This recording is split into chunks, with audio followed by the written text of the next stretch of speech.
어떻게 시기적절한 그런 내용들이 계속해서 시대에 맞게 우리에게 주어집니다. 교회의 치리와 화평에 관한 문제가 이제 디도서에서부터 빌레몬까지 짤막한데, 디도서가 이제 3장, 그리고 빌레몬이 3장이, 한 장이기 때문에 아마 다음 화요일이면 일단 빌레몬서까지는 다 마무리가 될 겁니다. 그런데 문제는 이 제목 자체가 지난번 말씀드렸지만 교회를 어떻게 성령께서 다스려 가시는가, 그 내용이에요. 뭐 교회 치리라니까 교회를 우리 목사가, 장로가 어떻게 치리하라는 얘기로구나, 그게 아니라 성령께서 교회를 어떻게 치리해 가시는가, 그리고 그 치리의 목적은 교회의 화평이란 얘기죠. 그래서 성령께서 교회를 아름답게 치리해서 교회의 화평을 이루도록 어떻게 성령께서 섭리해 가시는가, 이것이 이제 우리가 가지고 있는 문제의식입니다. 이제 공부하고 있는, 무엇을 우리가 공부할 건가, 앞으로 오늘하고 다음 화요일날하고 다시 한번 성령께서 교회를 어떻게 치리해서 교회가 화평하도록 이끌어 가시는가, 그걸 우리가 지금 공부하려고 하는 겁니다. 그 가운데서 이제 디도서는 교회의 치리의 실제입니다. 그러니까 성령께서 교회를 구체적으로 어떻게 다스려 가시는가, 치리해 가시는가 하는 문제예요. 그런데 그 치리의 실제 문제가 성령이 감독자를 세운다. 무슨 선배가 세우는 것도 아니고, 어떤 당회가 세우는 것도 아니고, 노예가 세우는 것이 아니라 성령께서 교회의 감독자를 세워서 교회를 치리해 가신다. 그 다음 성령께서 말씀을 성도들에게 가르치게 해서 교회를 치리해 가신다. 그리고 이단을 몽둥이로 때려 죽이는 것도 아니고, 쫓는 것도 아니고, 독약을 먹여서 처치하는 것도 아니라 이단을 다스려가는 것도 오직 진리로 다스려가요. 올바른 진리만을 자꾸 전하고 가르치면 이단이 팔을 못 붙이잖아요. 우리는 경험하잖아요. 우리 장안중앙교회는 신천지가 언론도 못하잖아요. 진입했다가 그냥 다 떨어져 나가버렸잖아요. 왜? 진리 때문에. 성령께서 진리로 이단을 치리해 가신다. 이렇게 교회를 하나님이 성령을 통해서 치리해 가신다. 이걸 이제 우리가 구체적으로 디도서 1장, 2장, 3장에서 공부하게 될 겁니다. 오늘 첫 시간은 디도서 1장에 나오는 감독자를 세워서 교회를 성령께서 치리해 가신다. 거듭 본주 하나님 성령이죠. 성령 하나님께서 교회의 감독자, 지난번 말씀드렸죠. 성경에서 감독자라고 말을 하니까 감독자라고 말할 수 있지만은, 감독자라는 말은 보살피는 자라는 뜻입니다. 보살피는 자. 그러니까 보모와 같은 거죠. 아기를 낳아서 어린애가 불구덩이로 들어가지 않게, 물에 빠지지 않게, 낭떠러지에 떨어지지 않게 보모를 붙여주잖아요. 이 보모가 어린아이를 늘 보살피는 거죠. 이게 감독하는 거라고 말해요. 근데 우리는 감독자 하면 정치적 개념을 붙이는 거예요. 감독은 권리가 주어져서 그 권리로 이렇게 저렇게 자기 마음대로 주관하고 다스리는 거, 이게 이제 감독이다. 그러다 보니까 지난번 말씀드린 대로 교부라고도 하고, 교부란 말은 교회의 아버지라는 뜻이거든요. 그 다음은 신부라고도 하고, 신부는 신의 아버지라는, 신적인, 신과 같은 아버지다. 이게 이제 신부라는 뜻 아닙니까? 그 다음 주교. 천주교의 주교란 말이 있죠. 교인의 주인이다. 교회의 왕이시다, 이 말이에요. 임금주자니에요. 이 주교하면 교회의 왕이다. 그게 이제 천주교에서 했던 건데, 종교개혁 이후에 그게 싹 쓰러지질 않아요. 언어 개념들이. 그래가지고 남아있다, 이 말입니다. 아직도 우리도 남아있잖아요. 몇십 년 동안 그게 아니라고 해도, 목사는 그냥 성경 연구에서 가르치는 자다. 그 이상도 아니고 그 이하도 아니다. 그렇게 입이 닳도록 얘기해도 기어코 목사가 어떤 고난을 잡고 흔들려고 한다, 이 말이에요. 여기 다 증인이 계시지만 변명이 아닙니다. 제가 말씀으로 성경이 이렇습니다라고 가르쳐 드리니까 그 성경 말씀에 따라서 오늘 여기까지 온 거지, 박 목사가 강압적으로 끌고 여기까지 온 건 아니잖아요. 그러니까 성령께서 말씀을 깨닫게 해가지고 말씀을 가르쳐서 교회가 하나님의 뜻에 맞게 이루어져 가도록 그렇게 성령께서 교회를 치리해 가신다. 그리고 이단도 역시 마찬가지고. 그러면 교회에 이단이 없어져 버리고 교회가 하나님의 말씀으로 다 모두가 다 한마음 한뜻 돼 버리면 이게 이루어져요. 화평하게 돼 있단 말이에요. 그런데 어느 누구가 권력을 잡고 교회를 뭐 주관하려고 그러고 다스리려고 하고 자기 입맛에 맞게 만들어 가려고 하면 이제 뭐 불화가 일어나는 거죠. 싸움이 일어나고. 온전히 그냥 하나님의 말씀 앞으로 다 모두가 다 성령이 인도하시는 그렇게 해서 하는데, 그렇게 하도록 하나님께서 보호자, 인도자, 보살피는 자를 교회마다 세우신다, 그런 얘기예요. 그래서 24페이지에 9024페이지 중간쯤 보면 일찍이 나오죠. 일찍이 중간 조금 밑에 보면 줄바꾼데, 일찍이 여호와 하나님께서는 야곱으로 홀과 칠이자의 지팡이가, 홀과 칠이자의 지팡이가 유다에게서 떠나지 아니하고 실로가 오시기까지 미칠 것을 언약한 사실이 있습니다. 잘 아시는 대로 야곱이 유다 지파에게 내게서는 왕의 홀이 떠나지 않는다, 칠이자의 지팡이가 안 떠난다, 이 말이에요. 칠이자. 이게 누구냐면 다윗이거든요. 그러면 다윗을 통해서 다윗 왕통이 떠나지 않는다는 말은, 다윗은 목사의 모형이 아니라 예수 그리스도 만왕의 왕 되신 그리스도의 모형이에요. 그러니까 하나님께서는 그리스도를 교회 칠이자의 머리로 세우신다, 이 말이에요. 그래서 그 칠이자 왕 되신 예수 그리스도의 말씀의 인도를 따라서 감독자는 보살피는 거예요. 심부름꾼, 청지기, 이거죠. 그래서 이제 사도도 왕이, 예수께서 보내신 자, 보냄을 받은 자, 누구로부터? 만왕의 왕 되신 예수 그리스도로부터 보냄을 받은 심부름꾼이라, 이 말이에요. 사도라는 말도. 그런데 그걸 전부 권위를 부여한단 말이에요. 사도보다는, 예를 들어서 집사보다는 권사보다는 장로보다는 목사가 훨씬 더 높고 권위가 있다. 이게 머릿속에서 싹 사라져야 돼요.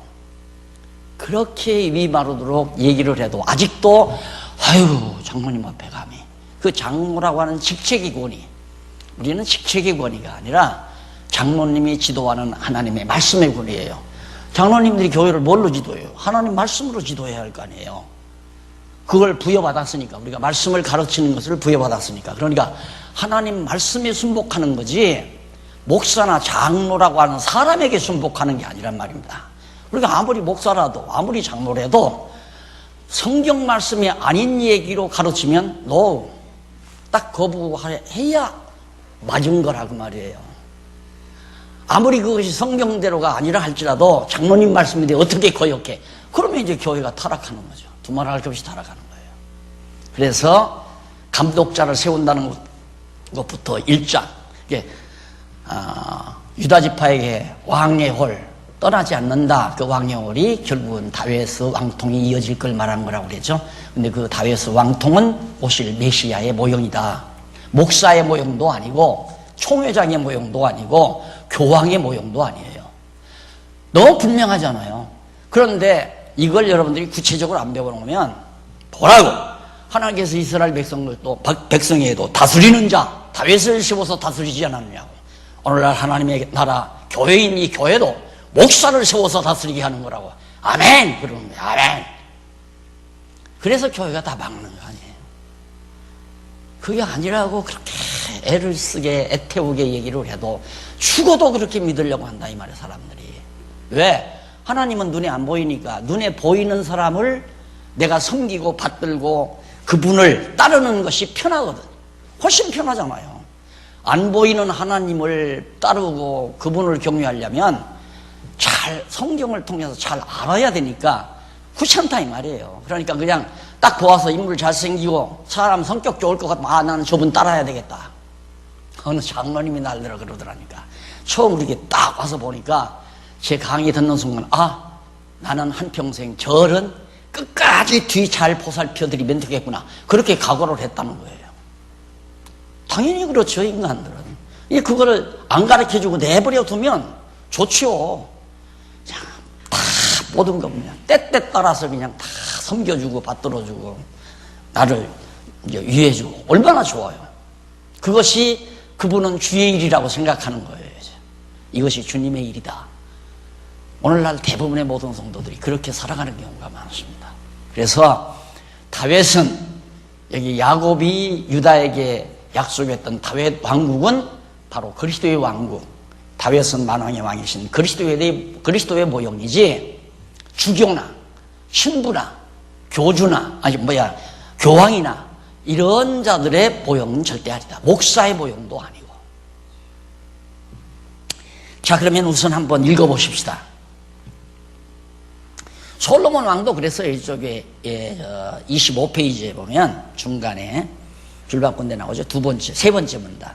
여호와 하나님께서는 솔로몬 왕으로 성전 공사를 위해서 가나안 땅에 남아있는 이방인들을 감독으로 세워서, 그러니까 솔로몬 왕이 성전을 짓기 위해서 이방 민족 가운데 그래 똑똑한 사람들을 다 감독으로 세웠어요. 건축을 하려니까 감독자가 있어야 되죠. 아, 거기다 기둥 세우면 안 된다. 아, 기둥 너무 짧게 자르면 안 된다. 길게 잘라라, 짧게 잘라라. 이런 거 다 솔로몬이 하나님께로부터 받은 설계도대로 이렇게 일을 시키라고 일일이 다 일꾼들을 세워서 감독자를 세워서 감독하게 했다. 마찬가지로 그리스도께서도, 만왕의 왕 되신 그리스도께서도 교회를 치리하기 위해서 각각 해야 될 일을 은사 따라 주어요. 가르치는 자의 은사, 다스리는 자의 은사, 봉사하는 자의 은사, 위로하는 자의 은사, 이런 각양각색의 은사들을 다 맡겨가지고 그 일들을 잘 해나가도록 성령께서 지혜를 줘서 하나님의 교회를, 신령한 주님의 몸된 교회를, 무슨 인간의 공동체를 세우는 게 아니라 신령한 유기체의 교회를 세우는 거란 말입니다. 근데 자유주의자들은 인간들끼리, 뜻이 같은 인간들이 모여서 공동체 이루는 것이 교회라고 생각하는 거거든요. 그게 자유주의자들, 잘못된 사람들이 쓰는 용어란 말입니다. 교회를 공동체로 말하는 것은. 그러니까 부교나 좀 타락된 교회들이 자꾸 그런 용어를 써서 인본주의적인 용어를 써요. 이게 교회는 공동체가 아니고 신령한 유기체예요. 그래서 성령께서 각자 모든 성도들에게 받은 바 은사 따라 일하게 함으로 딱 들어맞는 거예요. 그러면 건축을 하는 건축하는 그 대장이 있잖아요. 딱 모든 건축을 지휘하는, 설계도 딱 설계도대로 일할 수 있는. 그럼 벽돌국에게는 어디 몇 개로 몇 장을 창문은 어느 정도 내고 쌓아라. 그럼 그대로 쌓아요. 그 사람은 무조건 그냥 쌓라는 대로만 쌓는 거예요. 그러나 건축 전체를 지도하는 그 사람은 건물 전체의 내용을 알잖아요. 그분이 교회를 세우는 주님이시다 이 말이에요. 성령께서는 어떠한 교회를 세우겠다는 설계도를 다 알고 있어요. 그래서 각자에게 정기공에는 전설을 어디에서 어디까지 누려라. 그리고 기둥은 몇 개를 만들어라. 하라는 대로 철근은 몇 개, 얼마나 큰 걸 몇 개를 넣어서 어떻게 하라. 그거 다 설계도대로 지시하면 그거 맡은 사람들은, 철근 공사 잘하는 사람들은 그것만 열심히 하고 가요. 그 다음에 이제 서면 콘크리트 갖다 붓는 사람들은 몇 톤짜리 얼마를 갖다 부어라. 그럼 그 사람들은 하라는 대로 그냥 하는 거예요. 그럼 나중에 다 각자 받은 기술대로 와서 다 하고 나니까 아주 멋있는 건물이 되잖아요. 그것이 누가 하시냐면 성령께서 하시는 거라 이 말이에요. 그걸 해보고 싶고 그런 교회를 보고 싶은 것이 우리의 소원 아니겠습니까? 할 수만 있다면. 다 부족한 인간들이 모였기 때문에 완전히는 할 수가 없을지 모르지만 그래도 좀 더 나은 교회로, 정말 성령께서 세우는 교회로 세워가는 모습을 우리가 보다가 간다면 얼마나 행복한 삶을 살다가 가는 거겠어요. 인간들이 좌지우지해서 내 꿈대로 내 이상대로 다 하겠다고 하는 것은 그건 완전히 교회의 치리자 되시는, 교회의 왕 되시는 그리스도를 배척하는 행위죠. 그리스도를 배척하는 행위. 그러니까 자기가 그리스도의 자리에 앉아서 한다고 하는 건 그게 바로 이제 그 히브리, 야고보, 베드로, 조노, 요한 1, 3 나오는데 거기에 이제 적그리스도가 나오잖아요. 세속주의도 거기에 독하는 거고 율법주의자들도 바로 그런 것들이고, 그런 대적자들이 교회를 그렇게 딱 장악해서 자기들 마음대로 자기들 마음대로 입맛대로 만들어가는 것이 지금 전통적으로 나온 교회들이라 이 말이에요. 그래서 너무 분명하고 확실한데, 성경은 너무 분명하고 확실한데 조급하게 맘먹으면 막 속이 타고, 조급하게 맘먹지 않고 어차피 성령께서는 이렇게 해가신다는 걸 믿어버리면 참고 기다릴 수밖에 없는 거예요. 인간이 어떻게 할 거예요? 하나님이 해가시는 대로 참고 기다려야죠. 이때 초대교회도 뭐 사람 마음대로 됐나요? 안 됐어요. 하나님이 정하신 뜻대로 전부 초대교회가 환난 받을 때 환난 받고, 핍박 받을 때 핍박 받고, 헐어질 때 헐어져 버리고, 쫓겨날 때 쫓겨나고, 그러면서 주님의 몸 되는 교회가 자라온 거 아니겠습니까? 자, 그러면 1절로 4절까지 보면 사도가 된 이유, 이건 지난번에 말씀을 드렸어요. 사도가 된 이유 및 영생과 전도에 대해 언급하고 축원하는 내용이죠. 그래서 거기 종이라는 말은 넘어가서 26페이지에 6페이지 중간에 보면 종이라는 말이 나오죠. 둘로스란 말이에요. 둘로스. 이게 바울은 자기 생각대로 교회를 세우는 게 아니라 왕 되신 그리스도의 종이다 이 말이에요. 종은 주인이 하라는 대로 하는 거 아니에요. 이게 자기는 아무 권한이 없는 거죠. 그래서 마지막 그 밑에 이제 또 위에서 한 10번째 줄에 보면 앞부분에 보면 아포스톨로스라는 말이 나오죠. 헬라어로. 그 말은 사도라는 말이에요. 보냄을 받은 자. 이게 바울은 누구에게? 성령께로부터, 그리스도의 영으로부터 이미 뭐 하라고? 말씀을 가르치라고 보냄을 받았다. 그러니까 이런 직분들은, 그런 교회 모든 은사들은 성령께서 감동해서 세우는 거지 인간이 투표해서 세우는 게 아니에요. 성경 어디에도 없어요. 투표해서 교회 일꾼들을 세웠다는 것은. 그러니까 투표해서 교회 일꾼들을 세운다고 하니까 교회에서 이제 정치가 일어나는 거죠. 자꾸 자기 패를 만들려고 하고. 왜? 그래야 내 마음대로 움직여 가니까. 근데 여러분 뭐 지난번에도 말씀드렸지만 가데스바네아에서 12명을 놓고 투표를 한 거 아니에요. 가나안 땅 갔다 와가지고 투표를 하니까 10사람이 다 반대를 하는 거야. 가나안 땅 가지 말자고. 그 하나님 뜻을 배척하는 거 아니에요? 하나님은 지금 가나안 땅으로 이스라엘 백성들을 인도에 가기 위해서 거기까지 왔는데, 가데스바네아까지. 근데 거기 와서 모세가 투표를 해보니까, 투표한 거죠, 이제. 보고를 들어보니까 10사람이 다 반대라. 갈렙과 여호수아는 가자. 하나님이 약속한 땅, 하나님이 우리와 함께한다. 가자. 두 사람 10대 2가 통과가 되겠어요? 안 통과돼요. 그러니까 막 불평이 나오고 막 모세에게 원망이 나오고 그러다가 하나님께서 불뱀 들여가지고 막 백성들을 죽여버리잖아요, 전부 다. 그래가지고 결국 백성들은 다시 호객길로 데려와서 동편 땅으로 돌아가가지고 요단강 건너서 가나안 땅 들어가잖아요. 그러니까 교회는 투표로 하는 거 아니에요. 그건 철저히 인본주의적인 거예요. 인간의 의사대로 하는 거 아니에요. 그러니까 교회는 성령께서 각각에게 주어진 은사 따라 한다 이 말입니다. 그러면 예를 들어서 나는 성경을 몰라요. 그런데 잘난 척하기 위해서 내가 성경을 가르쳐야 되겠다 이거예요. 내가 그러면 잘난 척하기 위해 성경도 모르는 성경 가르친다고 판을 벌려놓으면 누가 와서 성경 배우느냐 이 말이에요. 안 배우지요. 왜? 그건 은사가 없으니까. 하나님께서 나에게 가르치는 은사를 안 줬기 때문에 가르쳐도 사람이 안 온다고 말이에요. 그런데 아무리 못 가르치게 해도 가르친다고 모는 사람이 5명이 모이든 2명이 모이든 배울 사람이 모여요. 그건 하나님께서 가르치는 은사를 준 거 아니에요. 교사의 은사를 준 거라고 말입니다. 그럼 그 사람이 이제 가르치는 거죠. 누구나. 뭐 도의에서 인정하고 총회에서 인정하고 당회에서 인정하고가 아니라, 그러면 보살피는 자들이, 지도자들이 보니까 저분은 두 사람을 데리고 저렇게 가르치는데 그 두 사람이 말씀 앞에서 잘 성장한다 이 말이에요. 예를 들어서 어느 지교회 권사님이 새로운 성도들을 두서너 데리고 가르친다 이거예요. 무럭무럭 신앙 안에서 잘 자라요. 보니까 한 1년 두고 보니까 너무 잘 가르치고 공부 잘하고 하나님 말씀에서 잘 성장해가고, 그러면 한 1년 있다든지 2년 있다든지 우리가 이렇게 모이잖아요. 믿는 것과 아는 일에 하나된 자들이 함께 모여서 나는 어쩌고 저쩌고 우리 지교회 권사님은 어쩌고 저쩌고 이런 얘기를 합니다. 가리키는데 그렇게 신앙으로 잘 자라더라. 와, 그래요? 그러면 그분 그냥 권사님으로 우리 같이 인정합시다.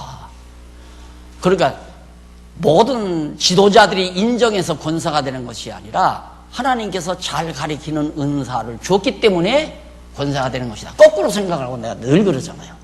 하나님이 그에게 은사를 주었으니까 그게 장로 가문의 영광이다. 나도 장로가 돼야 되겠다. 근데 장로 일 할 줄을 모르는 거야. 장로가 됐는데 아무도 자기 밑에 와서 지도를 받는 성도가 없어요. 그러면 우리 같은 동역자들이 모였는데 할 말이 없잖아요. 나는 작년에 장로가 됐는데 내 밑에서 공부하는 사람이 하나도 없고 내 지도받는 사람이 하나도 없다고. 그러면 자동적으로 쉬는 거죠. 장로가 아니죠, 그건. 왜? 하나님이 지도하는 은사, 하나님이 보살피는 은사를 안 줬기 때문에 누가 그분의 보살핌을 받으려고 안 해요. 그게 성경적이라 그 말입니다. 어디에 총회에서 노회에서 무슨 안수를 해서 그렇게 됐다고. 디모데는 바울의 제자인데 디모데가 볼 때 디모데가 너무너무 잘 가르쳐요. 성경도 잘 알고 또 조상적부터 신앙적으로 잘 자랐고. 그러니까 결국 바울이 너 정말 나와 함께 동역자다. 그런 뜻에서 디모데에게 안수한 거예요. 그리고 이미 그렇게 잘 하기 때문에 서로 인정하기 위해서 안수의 예를 베푼다. 그러는데 안수를 해서 당신도 우리와 동역자다 하는 거지. 투표해서 저 사람이 인기 있어가지고 3분의 2 이상 나왔으니까 저분 장로고 권사. 그런 법이 성경에 아무데도 없다 이 말이야. 아무데도. 그걸 오늘날 전통적으로 장로교뿐만 아니라 모든 교회들이 500년 동안 이어온 거 아닙니까? 그러다 보니까 그걸 통솔하기 위해서는 목사가 강한 파워를 지니고 있어야 되고, 그래서 목사의 카리스마, 목사의 영역, 이게 영역이야. 목사 한마디면 그냥 쫙쫙 다 복종하는. 그렇게 훈련된 성도들 때문에 저도 몇십 년 동안 비교적 좀 편안하게, 그게 아니라고 그래도 어떤 분이 나한테 와서 그래요. 목사님 카리스마에 다 복종해가지고 다 이렇게 체제개혁 된 거 아닙니까? 그런 얘기 하는데, 그럴 수도 있겠다는 생각을 했어요. 연구하시라고 알아보라고 4년 동안, 5년 동안 기회를 주어도 관심이 없다가 막판에 가만히 보니까 목사님이 그렇게 하기를 원하는 거다. 그러니까, 동의합니다. 제청합니다. 다 그러고 따라온 것 같다, 이 말이에요. 그러니까 답답한 거죠, 저도. 4년 지나면 뭐고 30년 지나면 뭐 하겠습니까? 공부를 안 하면. 그러니까 하나님께서 이제 도대체 성경적인 교회가 어떤 것인가를 성도들로 하여금 관심 갖게 하려고 시기에 맞게 또 이렇게 딱 나오잖아요. 우리 관심 있잖아요. 우리 현실에 관해서 이게 딱 나오니까 정말 저거 뭘까? 그전 같으면 너무 길게 하지 말고 적당히 빨리 끝내죠. 이런 식일 텐데 지금은 내가 저거 잘 들어봐야 되겠다. 잘 들어봐야 너무 분명한 거예요. 내가 일부러 만든 것도 아니고 성경에 있는 대로 지금 하는 겁니다.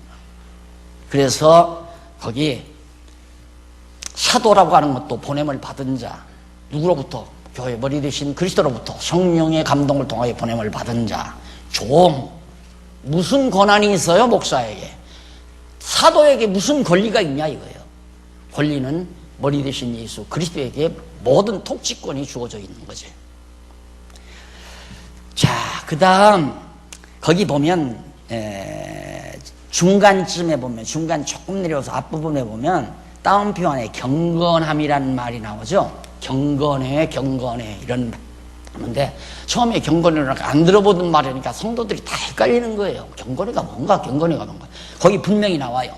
경건함이라는 말은 유세베이야, 헬라어로 유세베이야, 그렇게 발음이 어렵지 않잖아요. 이거 하나쯤은 외워둬요. 유세베이야. 이 말이 무슨 뜻이냐면, 이는 신앙심, 여호와 하나님을 경외하고 섬기는 그 신앙심, 또는 하나님을 두려워하는 것. 두려워한다는 말은 경외한다는 말과 같은 맥락입니다. 우리가 어른을 두려워하잖아요. 어른을 조심스러워하잖아요. 어른 앞에서는. 그게 이제 바로 유세베이야라는 말이에요. 그러니까 하나님 앞에서 조심스러워한다. 그 다음에 하나님을 경외한다. 다른 얘기죠. 자기가 경외하는 사람 앞에서는 손이 벌써 이렇게 돌아가잖아요. 그러니까 오바마 대위가 교황이 왔는데 교황은 딱 버티고 이러는데 오바마 대위는 다 손을 이렇게 모아잖아요. 교황에 대한 경외심을 나타내는 거거든요. 그게 경건함이에요. 그러니까 하나님을 경외하는 성도들이 모여서 하나님을 경외하기 위해 찬양하고 기도하는 것이 경건이에요. 그걸 예배라고 하면 안 돼요. 예배라고 하면 공예배 그거 다 전통적인 타락된 교회들이 쓰는 얘기가 공예배라는 말이에요. 우리는 공예배가 아니라 영적 예배, 찬제사 그러죠. 찬제사라는 말은 그리스도의 지체로서 살아가는 제사. 예수 그리스도가 죽으시고 부활하신 거, 당신이 제물로서 영원한 제물로 죽었다 부활하잖아요. 그와 한 몸이 돼서 나 옛사람 죽고 새 사람으로 그리스도의 뜻을 따라 살아가는 삶 자체가 영적 예배라는 말입니다. 산제사고. 그런데 지금 무슨 공예배가 또 있어요. 공예배가. 그게 다 교권주의자들이 성도들을 통제하기 위해서 신전 지어놓고 장난치는 거예요. 자꾸 헷갈리니까 제가 다시 한번 강조해 드리는 겁니다. 우리는 경건해요. 여호와 경외하는 사람들이 모여서 경외함으로 하나님 찬양하고 하나님의 선하신 여호와 하나님의 선하신 뜻을 기도하고, 그래서 경건에는 기도와 찬양이 주된 거예요. 기도와 찬양이. 이게 말씀은 뭐냐? 메시지는 기도와 찬양을 바르게 하도록 간단하게 멘트하는 거예요. 그러니까 그건 성경을 어느 정도 공부하시는 분들은 권사님도 할 수 있고 장로님들도 할 수 있고 목사님들도 할 수 있고 대부분 다 성경을 공부하는 분은 멘트 다 할 수 있어요. 지난 한 주간 우리가 여호와 하나님의 뜻을 거역하고 살았습니다. 늘 잊어버리고 삽니다. 육체의 소욕 때문에 그랬습니다. 그런데 그런 데 하나 두고 딱 그런 성경 구절 하나, 여호와께서 세우지 아니하시면 세우는 자의 수고가, 여호와께서 집을 세우지 않으면 세우는 자의 수고가 다 겁니다. 여호와께서 성을 지켜주지 아니하시면 파수꾼의 경성함이 다 허사로 돌아갑니다. 여호와께서 우리 장안중앙교회 안 지켜주긴 필요가 없습니다. 오직 우리 다 여호와 하나님 경외하고 그분에게 정말 마음과 뜻을 다해서 여호와 경외하며 섬기며 사는 삶이 우리들의 당연한 임무라고 생각합니다. 한마디 멘트하고 나면 모든 성도들이 맞아, 여호와 하나님이요, 잊어버리고 살았습니다. 할렐루야. 이게 바로 경건이란 말이에요. 그 제사가 아니에요. 그 예배가 아니에요. 예배란 말은 제사란 말이에요. 지금 우리가 예배 드린다면 예수 그리스도 죽으실 필요가 없죠. 무슨 지금 예배가 있어요. 예배는 공예배가 무슨 공예배예요. 말도 아닌 얘기들이죠. 그러니까 성경이 말하는 이 말씀 그대로 우리가 성경에 경건한 거, 그러니까 우리 성도들이 모이면 신령한 기도와 신령한 찬송, 노래하고 시를 읽고 신령한, 그게 모일 때마다 그렇게 하라고 하잖아요. 그게 모임이라고 하는 것은 늘 말하지만 우리 성도들이 뭐 때문에 모이느냐? 믿는 것과 아는 일에 하나 된 성도들이 서로 그리스도 안에서 사랑으로 교제 나누고, 그리고 우리 각자가 하고 있는 은사대로 일하고 있는 일들을 서로 나누면서 격려해주고 더 좋은 일들을 만들어내고, 그리고 정말 좋은 동력자가 있으면 당신도 우리와 함께 진리를 위해서 같이 일하자. 그게 바로 우리들의 만남이에요. 우리가 하는 일은 그거밖에는 없어요. 그리고 혹시라도 잘못 가르쳤으면 나 이렇게 가르쳤는데 이게 성경이 안 틀리는지 모르겠어. 권사님이 실수했구나. 그건 잘못된 거야. 그렇게 하는 건 전부 인본주의적인 것이야. 그래요. 내가 이제 고쳐야 되겠군. 이런 거 하기 위해서 우리가 모이는 거예요. 모이기를 피하는 건 잘못된 거죠. 모여서 서로 선한 일을 도모하고 성도의 아름다운 사랑의 규제를 나누고, 그리고 좋은 동력자들을 만나서 함께 짙은 신교를 나누고, 이게 바로 우리 성도들이 모이는 거란 모임이란 말입니다. 그 주일날 모이는 것도 그거예요. 제사 드리러 모이는 게 아니에요. 예배 드리러 모이는 게 아니다 이 말입니다. 예배라는 말은 싹 빼버려야 돼요. 성경에 있으니까 사용해야 한다. 성경에 11조 있으면 11조도 해야 됩니까 그러면? 예? 말도 안 되는 얘기죠. 그런 얘기하면. 오늘날 한국교회가 전부 예배 드린다고 하나님 앞에 제사 드린다고 신전 지어놓고 난리를 치잖아요. 그러고 다시 우리는 돌아갈 수는 없잖아요. 모르고는 우리가 그렇게 할 수 있지만 성경을 깨닫고는 그렇게 하면 안 되죠.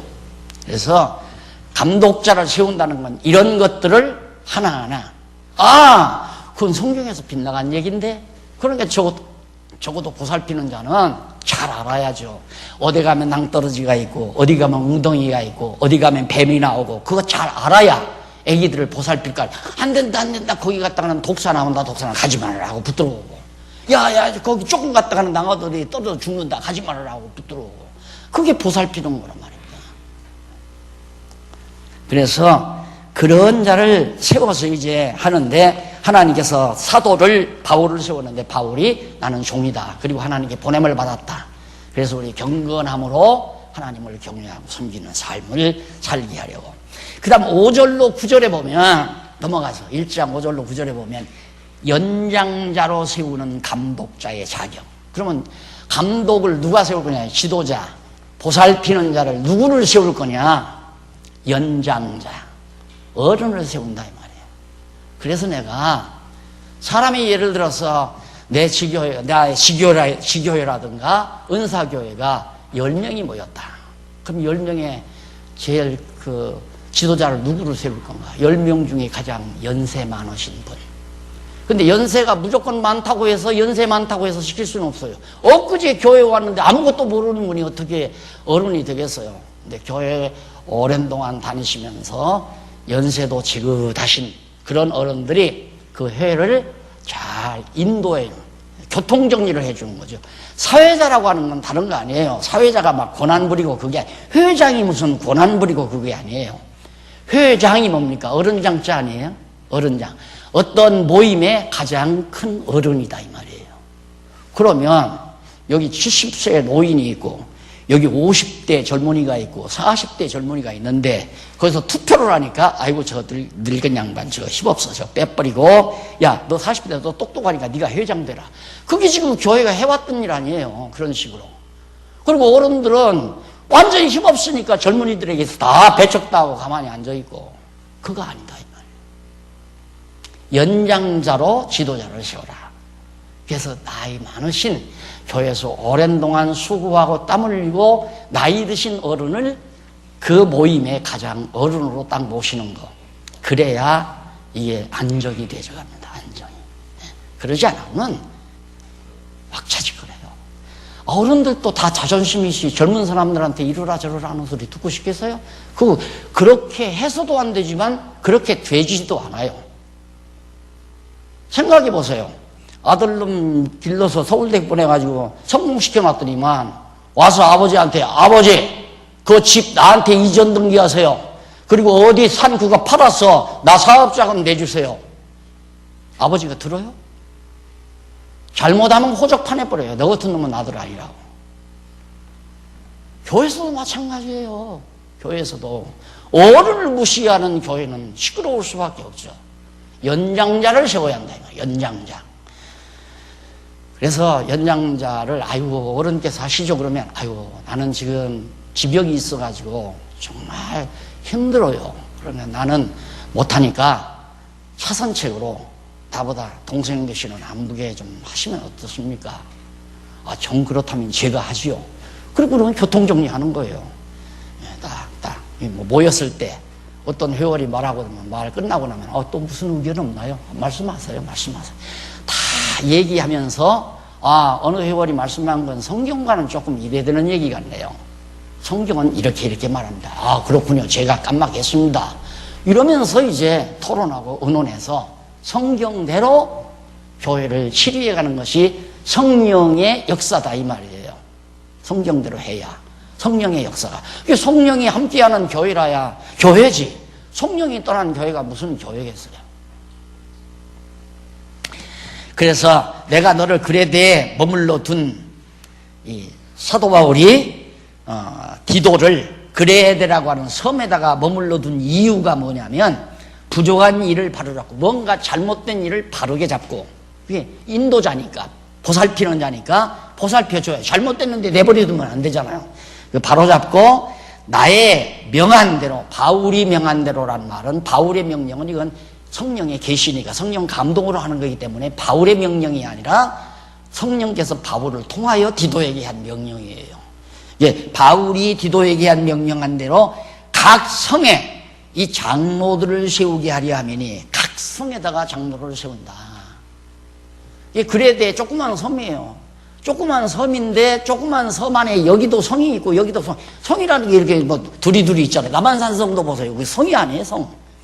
그런 성마다 두리두리 성도들을 보살피는 장로를 세우게 하려고 디도를 보냈다, 그 말이에요. 근데 거기 장로라는 말, 지난번에 말씀을 드렸죠? 29페이지 위에서 세 번째 줄 한번 보세요. 9029페이지 앞에서, 위에서 세 번째 줄 앞부분에 보면 장로는 프레스비테로스, 이게 장로라는 말이에요. 그런데 이는 명사가 아니에요. 장로, 이거 명사 아니에요? 명사. 장로, 이건 명사예요. 명사가 아니라 형용 대명사로서 어떻게 번역이 돼야 하냐면 손위에, 손윗분, 그리고 더 늙으신 분, 그리고 연장자, 그런 뜻이에요.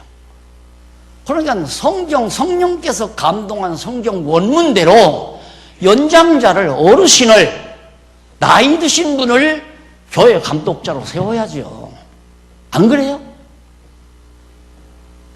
그런데 한국교회가 젊은 사람이 돈만 많으면, 돈 많은 사람 뭐 30대도 세우고 40대도 세우고 장로들을 세워가지고, 그래가지고 돈 보고 장로 세우기 때문에 교회 일꾼 세울 때 다 돈 받고 세우잖아요.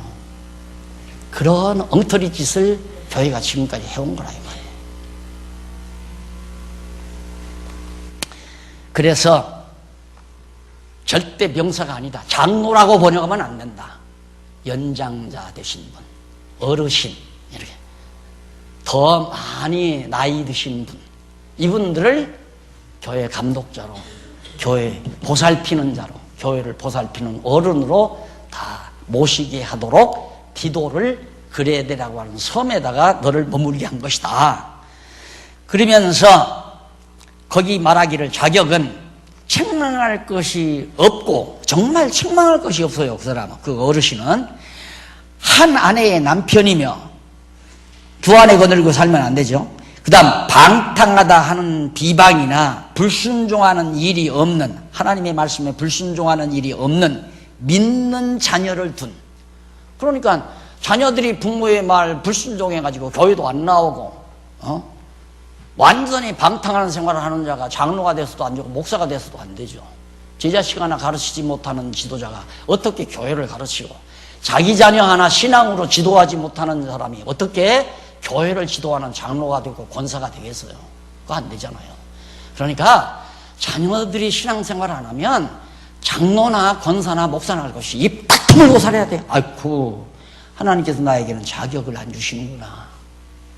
저는 아버지를 봤어요. 아버지가 장로였는데 큰아들이, 제일 큰아들이 타 지역에 나가서 일을 하다가 아마 돈을 벌어다가, 그때 뭐 약간 농촌이니까 은행이 없으니까 전도사님이 믿을만하니까 전도사님한테 자꾸 갖다 맡겼어요. 돈을 갖다가. 젊을 때니까, 어릴 때니까. 그러니까 신앙 안에서 잘하니까 전도사님은 뭐 믿을만하니까 의심하지 않고 갖다 맡겼다 이 말입니다. 그런데 큰 돈이 되니까 그것 갖고 전도사가 야밤도주 해버리고 말았잖아요. 그래서 형님이 죽으려고 자살까지 기도하고, 그 다음부터는 교회 안 나가요. 전부 도둑놈들이라. 그러니까 아버지가 얼마나 괴로워하시는지, 장로 아들님이 교회가 안 나오는데 내가 무슨 장로냐, 내가 무슨 장로냐. 얼굴에 항상 수심을 가지고 사셨어요, 아버지가. 당연하죠. 자녀 신앙생활 안 하면 아야 교회에서 일 맡을 생각을 말해야 돼요. 생각을. 그런데 전통 교회가 그러지 않잖아요. 그런 사람 하다 보면 전부가 교회 여자밖에 안 나오는데, 아내밖에 안 나오는데, 자녀들도 잘 안 나오고, 그 일꾼 세울 수가 없잖아요. 그러니까 법으로 고친 거예요. 남편이 교회 안 나와도 성실하게 신앙생활하면 권사시키자. 장로도 시키자. 그렇게 해가지고 법 만들어서 다 그렇게 시키다가 보니까 장로 아들들도 교회 안 나오고, 요즘에는 뭐 목사 아들도 교회 안 나오는데, 목사 아들들도. 목사 아들은 더더구나 안 나오게 돼 있어요. 자기 아버지 하는 짓 보니까 우습거든. 그리고 집안은 다 가난에 쩌들리게 만들어 놓고. 그렇게, 나는 교회 안 나간다. 그런데도 여전히 목사야.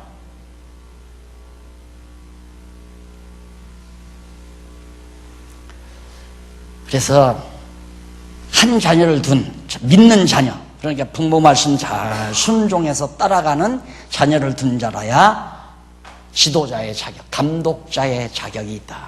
너무 명쾌하잖아요. 그래서 우리는 그렇게 했잖아요, 이걸.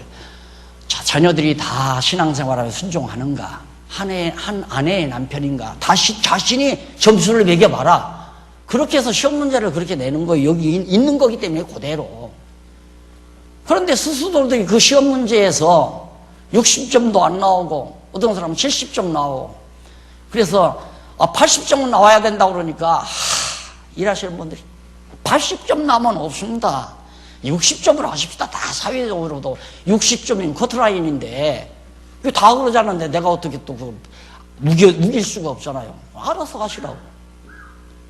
그래서 60점 줬는데도 그냥 시험 보다가 면접에서 떨어져 버리니까 장로도 못 되고 권사도 못 되고 이런 게 나온다 이 말입니다. 그건 누가 시키고 안 시키고 아니에요. 자기 자신이 하나님께서 정말 교회 감독자로 지도자로 세우시려면 가정교회가 우선 잘 돼야 된다고 그러잖아요. 가정교회가.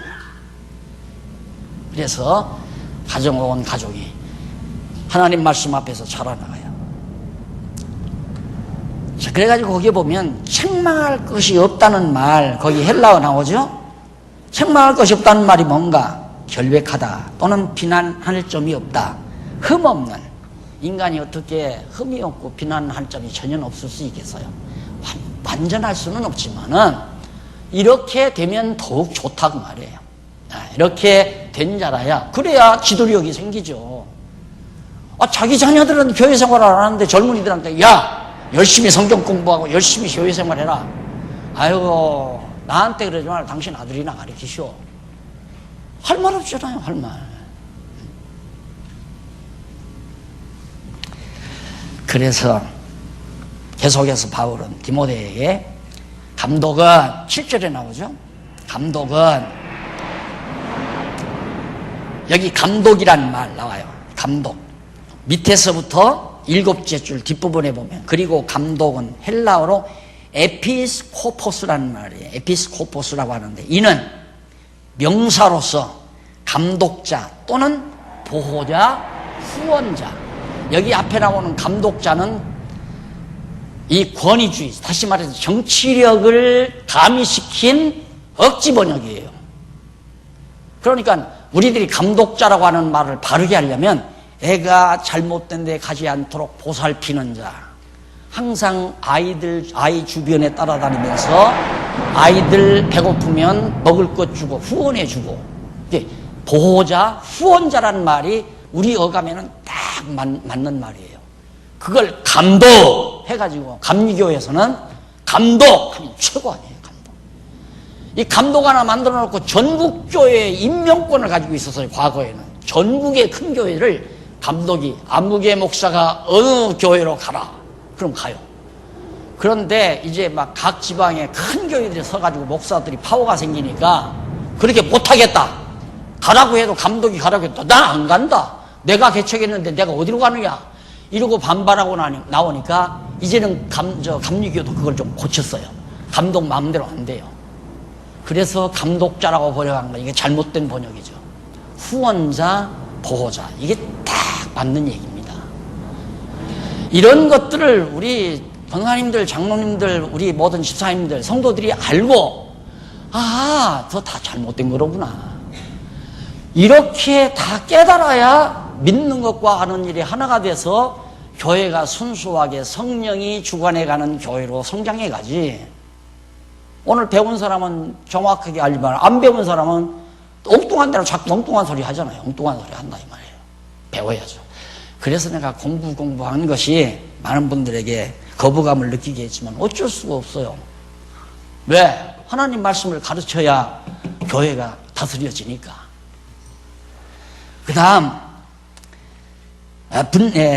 감독은 하나님의 청지기로서, 청지기 아니에요? 일꾼이에요. 하나님 일꾼. 감독은 무슨 감독이 막 권력 흔들고 교회 이리저리 보내고 목사를 이리 파송하고 저리 그런 능력 있고 권력 있는 직분이 아니에요. 청지기죠. 책망할 것이 없고 제 고집대로 행치 아니하고. 자기 고집 자꾸 부리는 건 곤란합니다. 자기 고집은 안 되고요. 우리가 성경은 고집을 부려야 돼요. 이건 성경이다. 이걸 취소하면 안 되죠. 성경은 고집이 아니라 절대 변기하면 안 돼요. 성경대로. 이걸 인간의 고집이라고 생각하면 안 됩니다. 인간의 고집은 자기 이권을 위해서 죽어도 양보 안 하고 자기 성공을 위해서 죽어도 포기 안 하는 그게 고집이죠. 자기 의지예요. 그러나 성경대로 진리를 지키고자 하는 것은 고집이 아니에요. 그건 확신이지. 확신에서 나오는 거죠. 그래서 자기 고집대로 하지 아니하며 급히 분내지 아니하며 술을 즐기지 아니하며 구타하지 아니하며 남을 주먹으로 때리거나 발길로 차거나 더러운 사람을 슬슬 유도해서 자기의 이권을 챙기는 그런 더러운 이득 이런 걸 탐하지 아니하며 오직 나그네를 대접하며. 나그네가 정처 없는 분들 아니에요. 그 당시 신앙에 핍박을 받고 거할 곳이 없어서 이리저리 돌아다녀요. 나그네들. 그런 사람들을 잘 선대하고 그리고 오직 나그네를 접대하며 선을 좋아하며 근신하며 의로우며 거룩하며 정결하며 절제하며 참는다 이거지. 모든 걸 자제하고 생활비도 좀 자제하고 그저 모든 것 너무 사치하지 말고 이렇게 절제 아니에요? 믿은 말씀, 진실한 말씀을 가르침을 그대로 지켜야 하리니 이는 능히 바른 교훈으로 권고하고 거스려 말하는 자들을 책망하게 하려고 그러는 것이다. 자기가 하나님 말씀 앞에서 경건하게 살아야 남들도 그렇게 살라고 권고하고 지도해주고 보살펴주는 거지 자기는 그러지 못하면서 남한테 이러라 저러라. 이게 목사가 제일 버릇없는 말이 뭐냐면 자기는 다 완전해. 자기는 다 완전하고 성도들은 다 불완전해. 그러니까 성도들한테 이래라 저래라 하죠. 그래서 설교하지 말라는 얘기거든요. 설교는 아니다. 목사도 다 불완전한 건데 하나님의 말씀이 이렇게 말씀했습니다. 그러니 나부터도 내 자녀들이 교회 생활을 성실히 안 하기 때문에 신앙생활을 성실히 안 하기 때문에 늘 마음의 가책을 받고 있습니다. 이런 얘기 해가면서 남 가르치려고 하지 말고 자기가 그 말씀 안에 자기가 배워가려고 하는 그런 자세, 그것이 바로 성경 강론이라고 그랬잖아요. 설교와 성경 강론은 다르다. 설교는 성경을 빙자해서 교인들에게 이래라 저래라 하는 게 설교고 강론은 성경 내용 그 자체를 전달해 주는 거고. 자, 이래서 넘어가서 10절로 16절에 보면 불결한 자들을 경계하면서 그 목적과 실상에 대해서 불결한 자, 이단을 왜 경계해야 하는가, 그 목적이 뭐고 그 실상은 어떠한 것인가에 대해서 알려주는 내용이 16절까지 나오는데 우리 차 한잔하고